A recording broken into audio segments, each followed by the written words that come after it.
LMPD and federal law enforcement partners began an investigation of two structures on Applegate Lane in the Highview neighborhood, just south of the Outer Loop and just north of the Gene Snyder Freeway.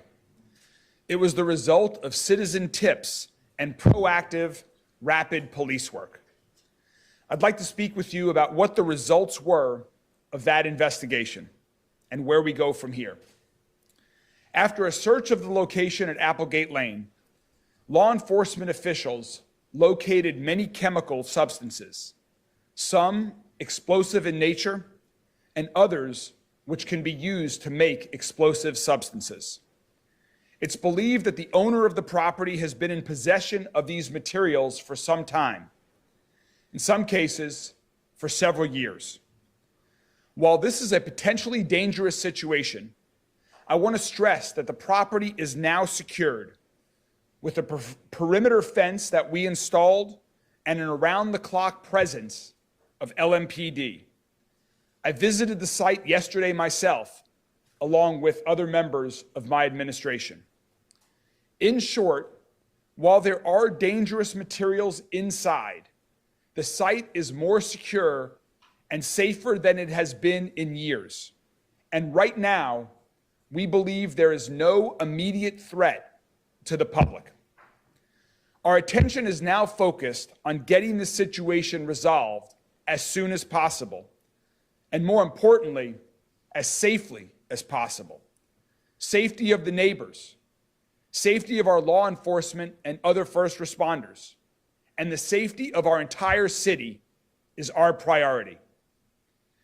I want to point out that if not been for the determined hard work of LMPD, acting on tips from concerned citizens, we would not have been made aware of the presence of these potentially dangerous materials.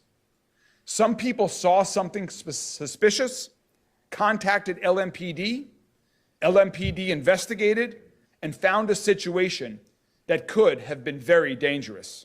For that, we're grateful. And I want to thank them for their effort, and I want to thank the men and women of LMPD for their work in keeping this community safe. Our chief of LMPD will have a little more to say about this shortly, but I just want to reiterate that once again, if you see something, say something. Our community's help with providing information to LMPD is an important way that we make our community safer.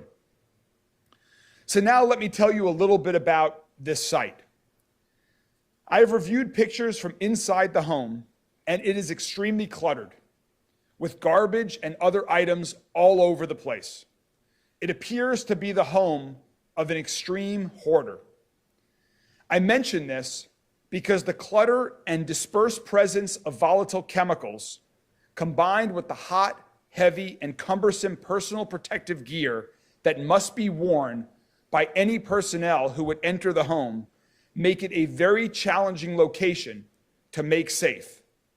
In short, it is simply not safe for our specially trained LMPD officials or anyone to manually remove and dispose of all of the potentially material that is currently inside this home.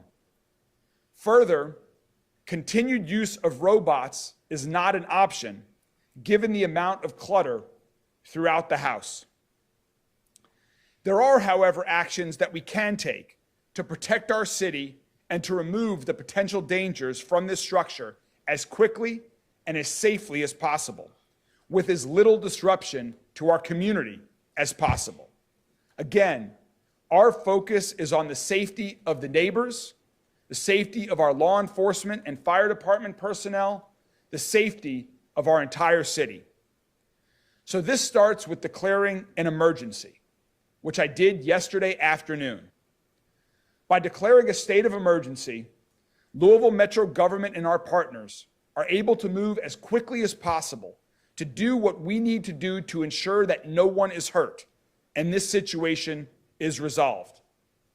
At my direction, Metro Code Enforcement has also executed an emergency demolition order for the house and the detached garage located at 6213 Applegate Lane.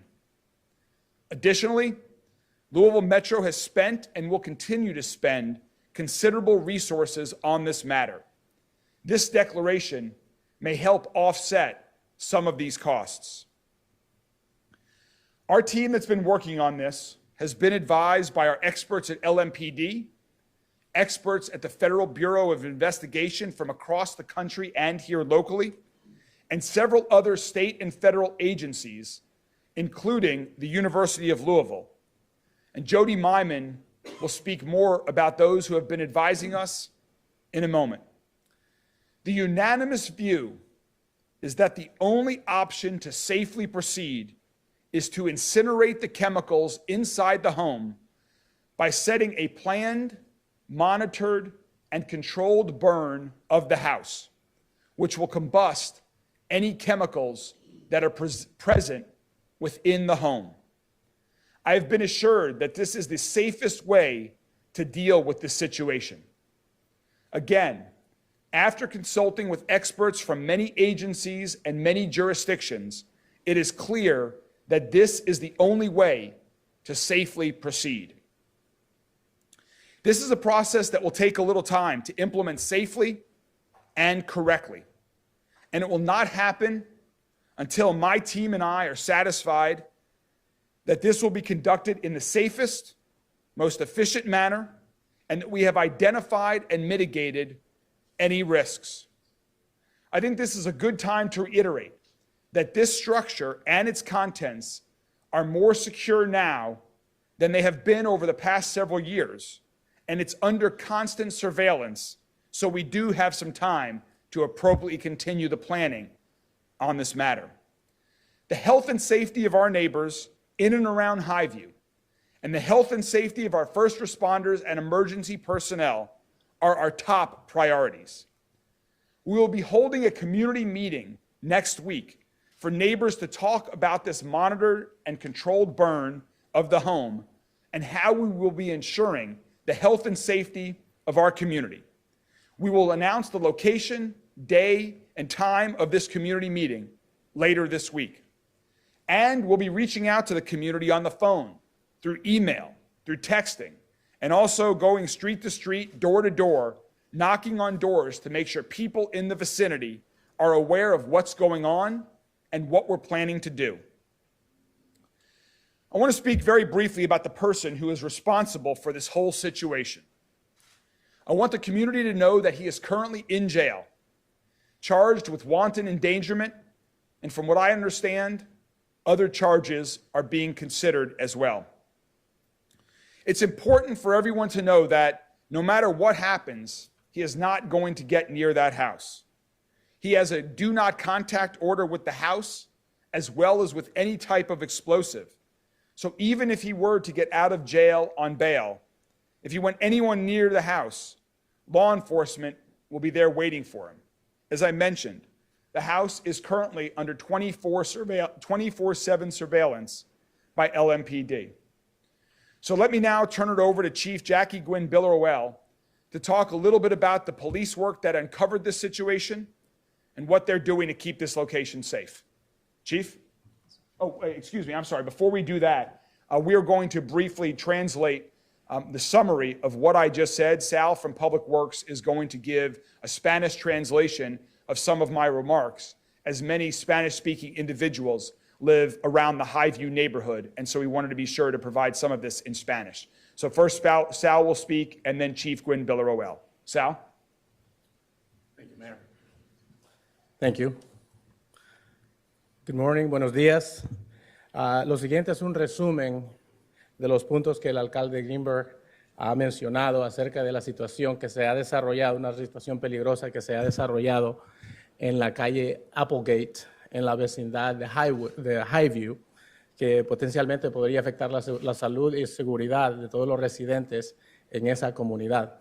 Primero que nada, a fines de la semana pasada, el Departamento de Policía de la ciudad y otras autoridades legales, policiales, federales y estatales descubrieron una situación peligrosa que en cierta casa se encontraban materiales peligrosos y potencialmente explosivos que ponen en peligro la seguridad y salud de esos alrededores en esa comunidad.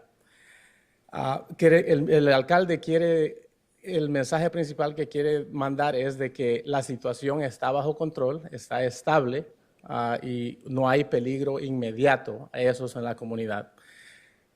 No obstante, la situación tiene que ser resuelta y hay varios pasos que han sido recomendados para poder resolver esta situación de una manera que no impacta la salud y bienestar de los vecinos ahí en la comunidad.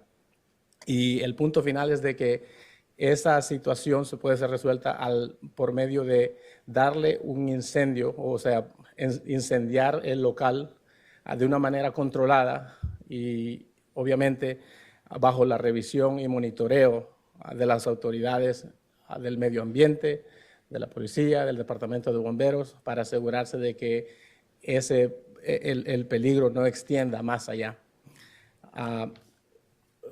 Y el último mensaje es de que queremos mencionarle, decirle, recomendarle a los ciudadanos, a los vecinos, de que se ha establecido un parámetro de seguridad en esa zona y se les advierte, se les pide de que no se acerquen a esa zona debido que respeten la franja, el perímetro que se ha establecido, y eso es todo por su seguridad, su bien y su buena salud.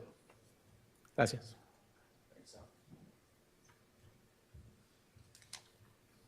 Good morning, and thank you for helping us update the community on this important issue of public safety. Let me start by saying that the security and well-being of our residents and neighbors is LMPD's top priority, and we have been working diligently with our federal, state, and local emergency service partners to resolve this issue with the least amount of impact to the public.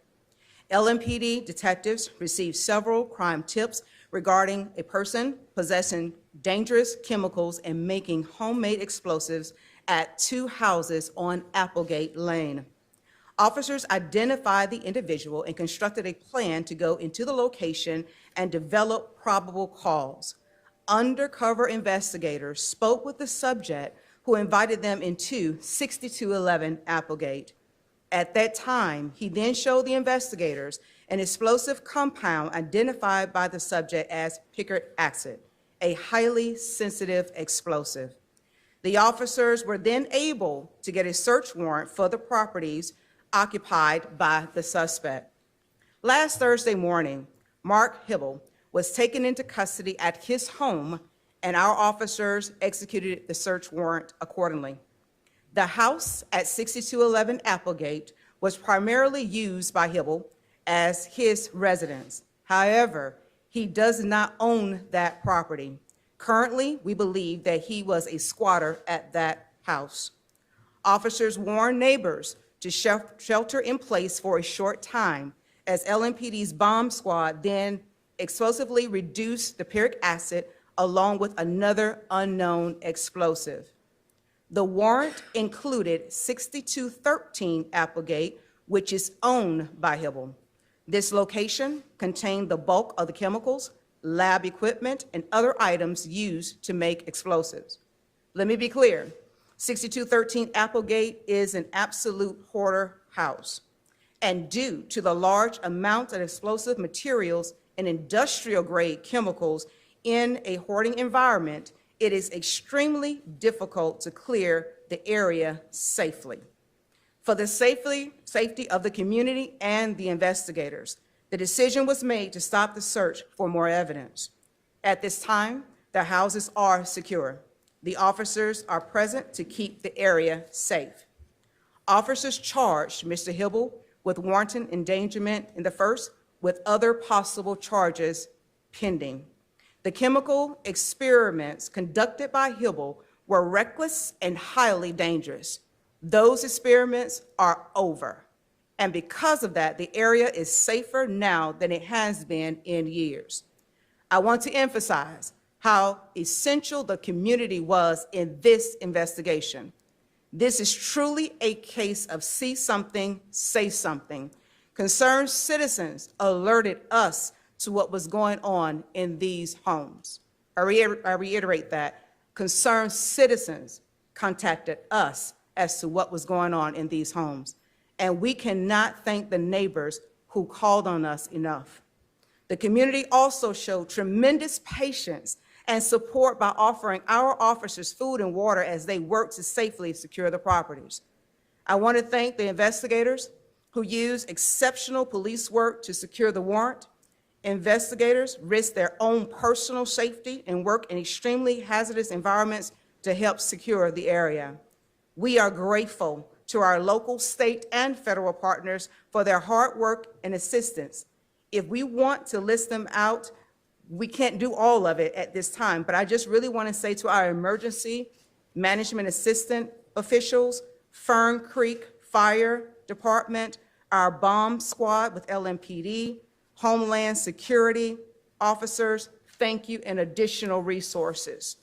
Lastly, we want to encourage everyone who knows of a suspicious activity in their neighborhoods to use our LMPD tip line at 502-574-LMPD. Or you can also call Crime Stoppers at 502-582-2583. Thank you all for helping us get the word out to our community and allowing us to keep everyone safe. Thank you very much, Chief, and thanks to everyone on LMPD and all the law enforcement agencies that have been working on this case for several days now and for continue to. You know, tonight happens to be LMPD's night out, where LMPD goes out into the neighborhoods. So no better night than tonight to those in the community to come out, to meet members of LMPD, to thank them for their hard work, and to get to know them even better. Through these types of relationships, we can continue to build on what we have here, where concerned citizens are reaching out to LMPD to help keep our city safer. Now I'd like to introduce Jody Myman. Jody leads Louisville Emergency Management Services, and he's going to talk a little bit about the partners that we've been working with to ensure that we deal with this situation safely as we move forward. Jody? Thank you, Mayor. Again, I'm Jody Myman, the Executive Director here for Louisville Metro Emergency Services, and I'm also serving as a member of the Unified Command during this operation. We've been working closely with our local, state, and federal partners, along with the Mayor's office and his team, to coordinate a safe response to the incident on Applegate Lane that you've heard about already this morning, to provide for safe operations for the community and safe especially for our first responders as well. Along with our federal partners at the state level, we've had many great partners as well, including Kentucky Emergency Management, the Energy and Environmental Cabinet, and the Kentucky National Guard 41st CST, or Civil Support Team. Our emergency management agency is collaborating across Metro government with experts from Louisville Metro Police Department, Public Health and Wellness, Air Pollution Control District, Codes and Regulations, the County Attorney's Office, and Metro Councilman Jeff Hudson's office. And locally, we're working alongside the Fern Creek Fire Department, who's been great partners through all of this. I can't say enough about Chief Nathan Mulvey and Deputy Chief Scott Evans for their work that they've been doing since the very beginning of this. Thank you to everyone who has been involved and has been assisting with this ongoing investigation. In the coming days, we'll be using the many tools in our toolbox and the training and planning that we've prepared for situations like this to make the residents aware of an upcoming community meeting that you mentioned, that we mentioned earlier. That includes having first responders, myself, members of our organization, the mayor, and Councilman Hudson will be walking the neighborhoods surrounding Applegate Lane to answer any questions and encourage residents to attend the upcoming community meeting that will be mentioned later this week. Being prepared is the best advice to keep the people safe around the area. And as always, anything that we get involved in, any type of emergency, we always like to mention our LENS alert system, and that's the Louisville Emergency Notification System.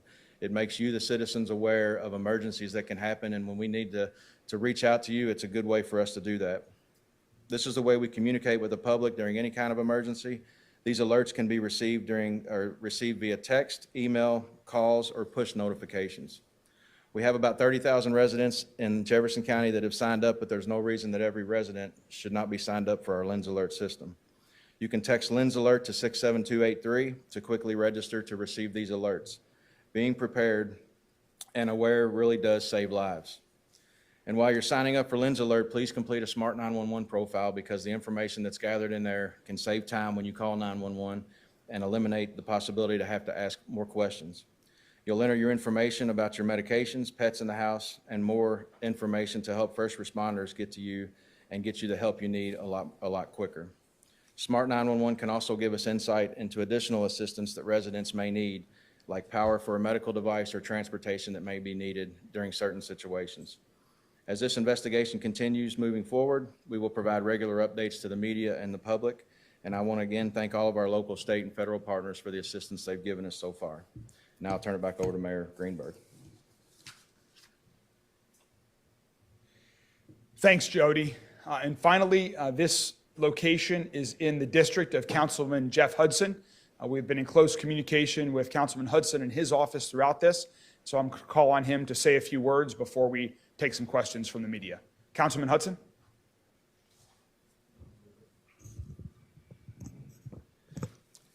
Thank you, Mr. Mayor. Nothing succeeds like success when it is celebrated, and while there is still a lot of work to do, I think it's appropriate to take a moment to celebrate this success. There's not a day that goes by that somebody doesn't ask me, how can we make Louisville a safer city? I can summarize it in one word: collaboration. The collaboration of the citizens of Louisville, Metro government, and LMPD have made us safer today. A citizen saw something that didn't quite pass the sniff test, and that citizen said something. LMPD took that information and did the hard work that they are trained to do, led by this chief, equipped by this mayor, and took in short order what could have been a horrific event and turned it into what is basically a high-tech industrial cleanup. Make no mistake, we are safer today than we were yesterday. Mayor, Chief, on behalf of the citizens of District 23 and Metro Louisville at large, thank you for doing the hard work it takes to make this a safer city. Thank you. Thank you, Councilman, and the thanks also, as I know you've extended, really goes to everyone who has been working 24/7 over the past days since we were first made aware of this through the weekend and continued, and as it continues right now. So with that, we will take some questions from the media if you all have any. Several questions about the demolition and burn. Do you have a timeline as to when that will start? How long do you think it's going to take? And does the neighborhood need to be evacuated during that? So we do not yet have a time on when we are going to do this controlled and monitored burn of the home. As I mentioned earlier, we are planning. Safety is our #1 priority. And so there's a lot that goes into this. This is not a common situation.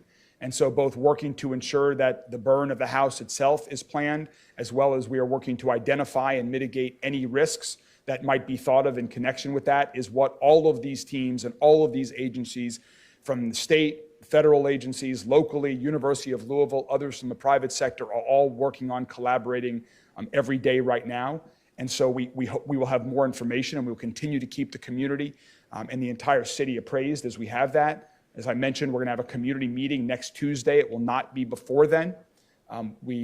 If we know when it will happen, some of it is weather dependent as well. But as soon as we know when it will happen, we will notify everybody. But it will not happen before the community meeting, before we have an opportunity to go door to door in the neighborhood to advise people of that community where more information will be provided. And if an evacuation, if a localized evacuation is prudent and necessary, we will do a localized evacuation if that is necessary right before and during the controlled burn. That is all being considered and being planned for at this time. And also, we will, if and when we do that, we will also be sure that there would be a shelter for people to go if and when that occurs for that short duration period of time, so that they can have access to air conditioning, water, food, and other things like that during the period where there might be cause for a localized evacuation. Mayor, when you're looking at burning potentially hazardous chemicals, is there a further risk that there might be more explosions or that those chemicals might be disseminated out into the neighborhood further? All of those things that you just described are all of the things that our teams are working on right now. And Jody or Chief, you can speak more to this if you would like, but all of the advice that we have received is that doing this controlled and monitor and planned burn will incinerate these chemicals at a very high temperature, and that is the safest path forward. And so that's why we're doing the analysis of what any kind of distance needs to be around it. It would be remotely set the fire, which is part of the reason why it takes additional planning to do this and why some more time is needed, given the challenges inside the home that you just heard about. So all of that is being taken into consideration as we continue with this planning. Do you know what kind of plans the homeowner had with these chemicals, malicious or otherwise, or if he had any plans at all? Chief, do you want to speak a little bit? No, we don't. Right now, the investigation is still ongoing, but as of today, right now, we don't know whether or not he had any further plans with them. It was just that he was stockpiling these truly dangerous explosives and chemicals in his home. Chief, did LMPD already blow up all of the picric acid, or is there more picric acid in the home? What they discovered, they destroyed, Yeah, and that use the was it. microphone. I'm sorry. What they discovered, they destroyed. So is there more in the No, other? right now, at this time, there's no more.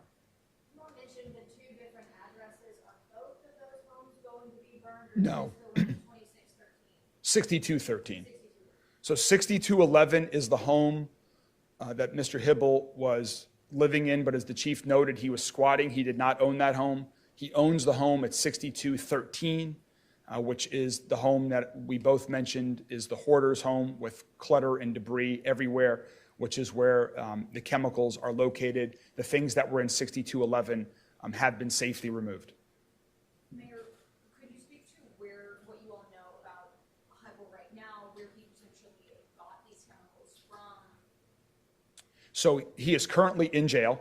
Where he got the chemicals from, this is, yeah, this is still a ongoing criminal investigation, and so we are not going to release those details at that time with additional information about that. Expect anybody else to be arrested in this case? Not at this time. Yeah, at this time, we do not expect anyone else to be arrested. Roberto? Obviously, these charges are very serious, and there's obviously a threat to the public. Can you just explain sort of what powers the city is relying on, state law or the city charter, in order to essentially burn this man's house down? So we are doing this under the authority granted pursuant to the emergency declaration that I signed yesterday afternoon.